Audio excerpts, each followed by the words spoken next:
Près de 7 heures de temps passées derrière cette porte, sans grande chose. 3 jours après le début du dialogue politique, les sujets importants ne sont toujours pas abordés. Dans les couloirs, on fait des allers-retours, on se concerte pour trouver des idées. Autour de la table, tous les partis étaient présents. La veille déjà, le CST exigeait la présence d'un médiateur. Et justement, à cet effet, la personne qui assumera cette tâche devra être de bonne foi et neutre. D'ailleurs, personne ne s'oppose à cette médiation. Personne ne s'oppose désormais à la question de la facilitation.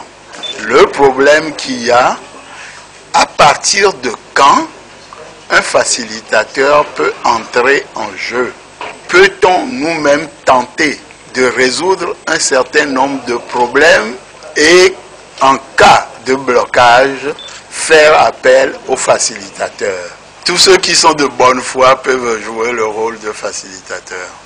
Certains ont plus d'expérience, d'autres moins, mais ce ne sont pas les hommes qui manquent, ni dans nos couvents, ni dans nos temples, ni dans nos églises.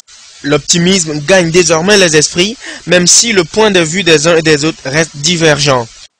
Le plus important, c'est qu'on parvienne à des résultats probants et qu'on ne vit pas éternellement avec les divergences. Les travaux reprendront ce jeudi. Cette fois-ci, les points retenus pour les discussions seront abordés. À quand alors cette médiation? Difficile de se prononcer.